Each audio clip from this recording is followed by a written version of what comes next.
Hello, ghouls. Welcome to episode 39 of the Shrouded in Darkness podcast, where we shine a light on the cases that the world forgot. I'm your true crime obsessed host, Marlena. Let's do a quick check-in today before we get into this one. How are we? Tell me where you're listening from. Seen any good shows or watched any good movies? What are we listening to now? Share all of the things. Let me hear from you. By the time this episode airs, we'll be in the middle of July. And in true Alabama fashion, I'm sure the weather is scorching hot, but the skies are beautiful. Now, let's get started by giving a quick shout out to our sources.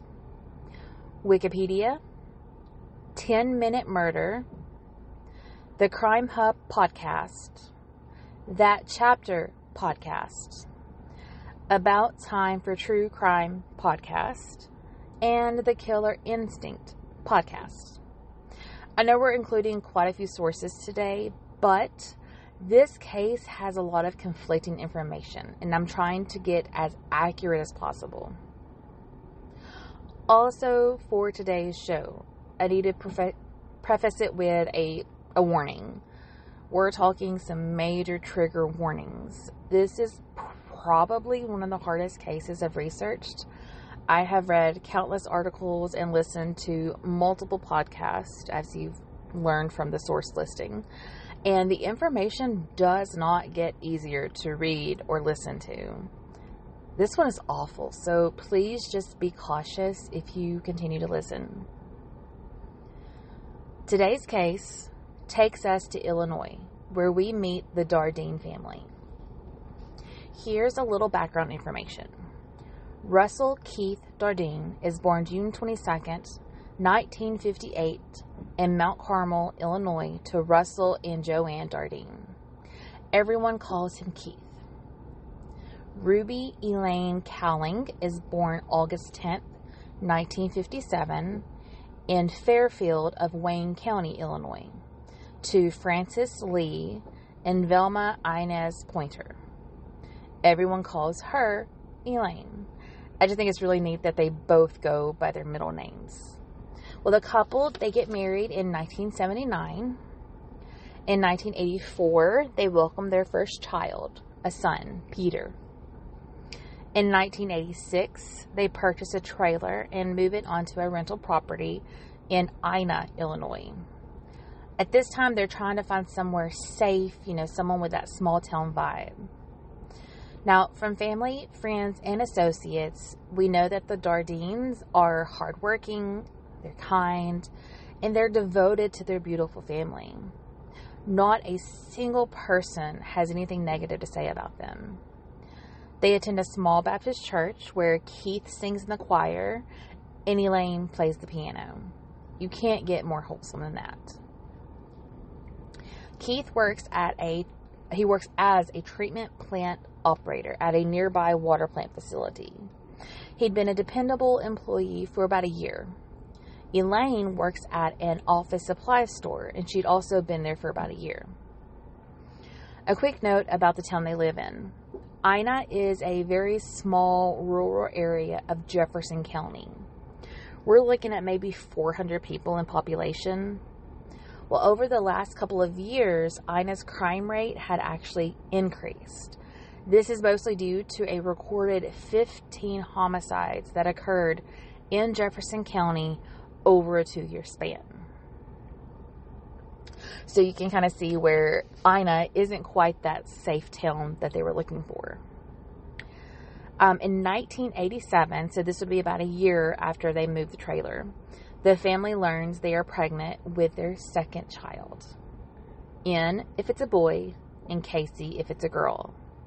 This is even more motivation for the family to make a change. The increasing crime and a growing family. Keith wanted to get his family somewhere safe, more secure, and more family focused. So they put their trailer up for sale and start making plans to move to Mount Carmel. Now this is where Keith was from.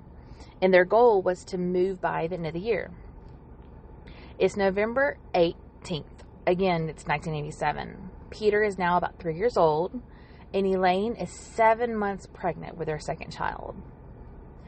On this day, Keith is supposed to report to work like he always does, only he never shows. When he doesn't show up to work, his supervisor calls their landline at their house. No one answers, so he calls Joanne, Keith's mother. With this being super out of character for the family, she calls her ex-husband, Keith's father, Russell. He turns around and calls the police to see if they'll conduct a welfare check. Well, he agrees to meet a unit at the Dardeen property because he has the key to the trailer. So Russell and the police arrive at the mobile home, and at this point it's about 6:30 in the afternoon. The police enter first and find a gruesome scene before them.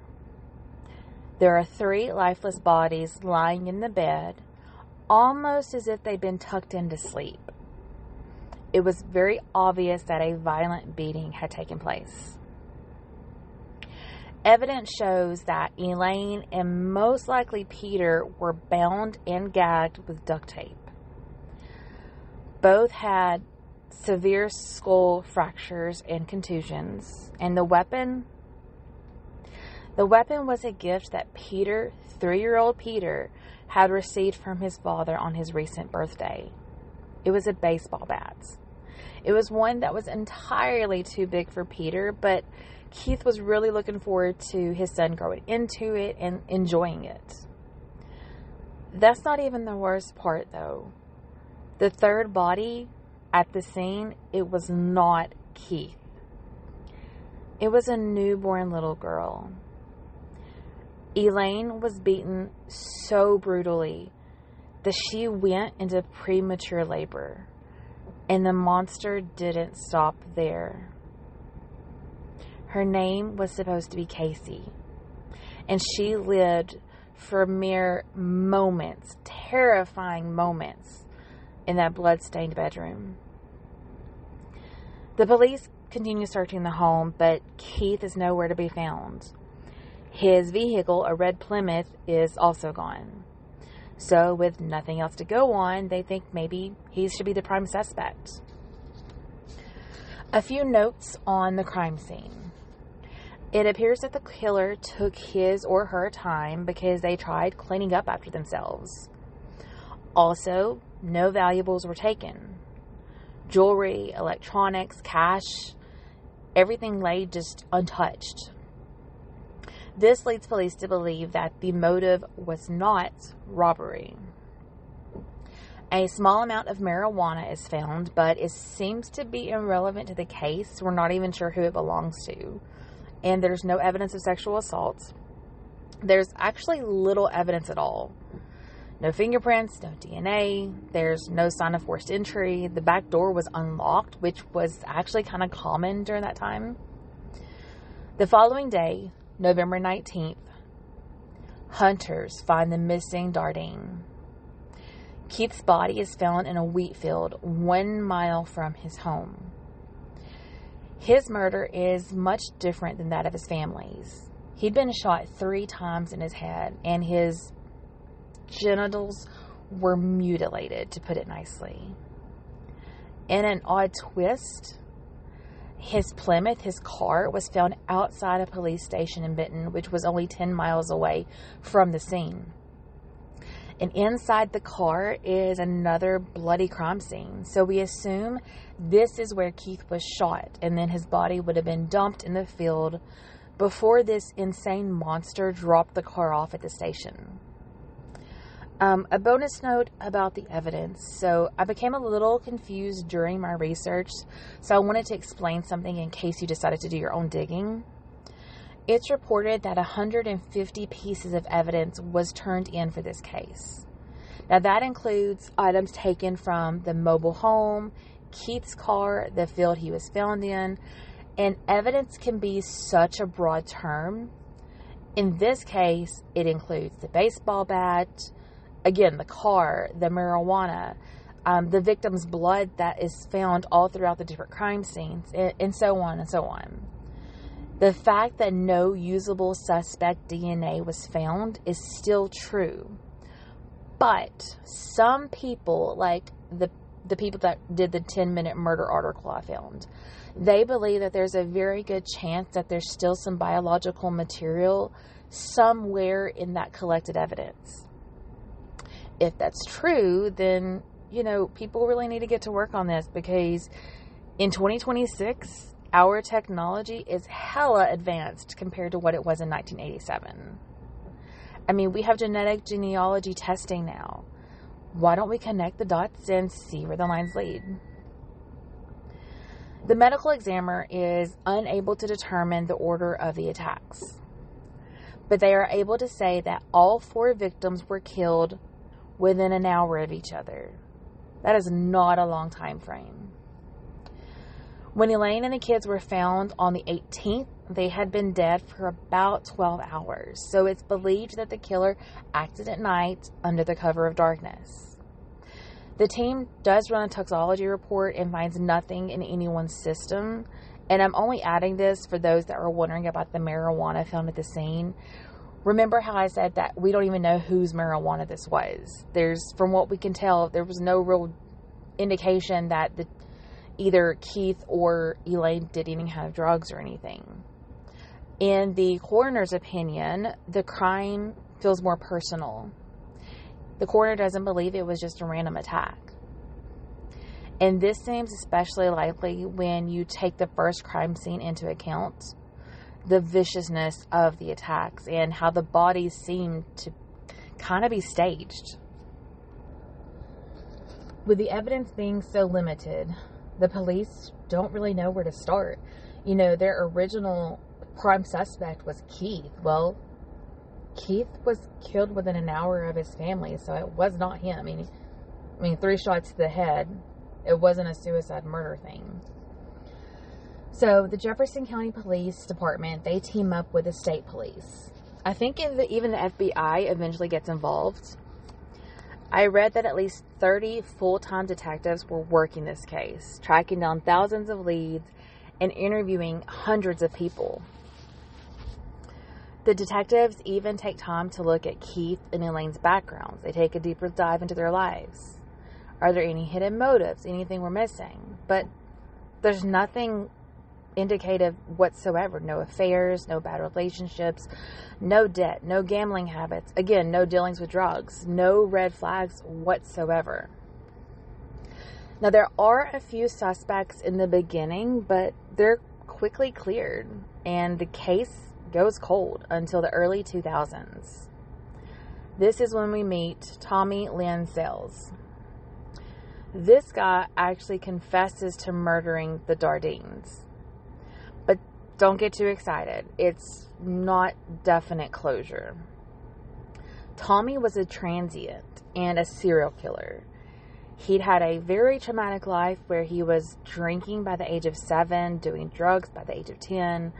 He was abused, he was groomed, and he would eventually fall into an unending murderous crime spree. He would be linked to at least 22 murders, although he does claim that he took more than 70 lives. And he also says that he doesn't remember a lot of things, like the entire stories and stuff. And this happens across the country. Like I said, he's a transient, so Missouri, Arizona, Texas, and so on. So Tommy was arrested after he was caught for attacking 2 young girls on December 31st, 1999. One of the girls survived. She ran to a neighbor's house for help and was able to give the police a pretty good description of Tommy. Obviously, this got him arrested. He was found guilty and sentenced to death. In 2014, just so you know, he was executed by lethal injection in the state of Texas. Now, as for his connection to the Dardeens, Tommy's story changes multiple times through the years. In one scenario, he met Keith at a pool hall. In another story, he said he randomly walked up on the trailer and saw the for sale sign. He also claims that Keith was trying to get him to have a threesome with him and his 7-month pregnant wife. When asked about certain things about the crime scenes, his story doesn't match. As an added note, aside from Tommy's confession, there is nothing tying him to the Dardeen family murders or even the family in general. And also, if his confession was an outright lie, police had the possibility of thinking that maybe he was trying to get on their good side, but maybe confessing that it may have, given the families closure, that maybe they would change his sentencing, maybe keep him from the death sentence. There's a lot of possibilities on why he could have done it if he did in fact lie. One important thing to know, I mentioned earlier how Keith was concerned for his family's safety. Like, that was priority one for him. Well, there's an example. One night, a woman actually approached their home. Her vehicle had broken down, but he refused to let her in. And honestly, I'm not even sure if he ever let her use the phone. There's kind of conflicting stories, of course. But this just goes to show how protective Keith was, that he wouldn't just let anyone around his family. He was an absolute Papa Bear. He protected his family. He protected his people. And this actually makes Tommy's story even harder to believe. Because if he wouldn't let a distressed woman in or around his family, why would he let a strange man? Of course, we do have theories, and per usual, most of them are bogus. Some believe that the crime had maybe involved multiple perpetrators, and I can see that being the case because of the two different crime scenes, how very different they are, plus the two different styles of killing. Elaine and the kids were, killed in their home. They were beaten. But Keith was a mile away outside and was killed with a gun, and he was also mutilated. Now, Joanne, that was Keith's mom, she has her own theories. Two, specifically. One theory was that maybe someone tried to get Keith to sell drugs, but he refused. Another possibility was that someone hit on Elaine and she rejected them. Now, I know these theories are a little outlandish, a little out there, but guys, think about this poor mama. Her son and his family were brutally taken from her. No leads, no suspect, no hope in sight. So she's trying to think of every single possible scenario. And we can't blame her for that. I will share one more theory, which sounds crazy, but it actually has some merit to it. Some believe that this whole killing could have been a satanic ritual, especially when you think about how baby Casey was brought in, and the fact that there's no evidence left at the crime scene. I mean, someone seemingly okay with taking the life of a minutes-old baby and then staging this scene, that's just truly a special kind of evil. As of June 2026, while I am researching this case, the Dardeen case remains unsolved. There are no active suspects, no pending charges, and no recent breakthroughs. Before I wrap this case up, I want to share a couple quotes I found. Keith's friend, Kevin Harris, remembers the couple by saying, "They were such loving, caring people. It's hard to imagine how somebody can do something like this." From Jefferson County State's Attorney, Gary Duncan, "The brutality of the crime was just extreme. So terrible and egregious. It was a constellation of really awful facts." You girls know how important it is to me that stories get shared, and the victims and their families, they deserve justice. And this is especially true for this case because, let me tell you, this case did not get the exposure it should have. And honestly, it's because of those horrific details. People didn't want to put this stuff in the media. And I get it. This case is absolute evil. But this sweet family, those poor victims, they deserve justice and they need their stories shared. Help me in doing that. If you stuck around for this one, thank you. I did warn you about how brutal it was, but I didn't feel right leaving anything out. I think people need to know the monstrosity that is this case. And God, this one pisses me off because, we don't have any answers. And it's been nearly 39 years. And this one just really hurts. It's heartbreaking to think about that poor family and just the acts that were taken that day. But thank you for being here. Thank you for listening. I do hope that you'll share this story. Share the Dardeen family. And if you have any updates, if you have any theories or anything helpful, please reach out. You can connect with us on Instagram, WordPress, Patreon, and all the listening platforms. Just search for the Shrouded in Darkness podcast. Tune in next week as we take a break from the violent cases. I think we're due for a bonus episode, so we're going to talk about a cryptid. Until next time, ghouls, remember, the truth is always hiding in the darkness.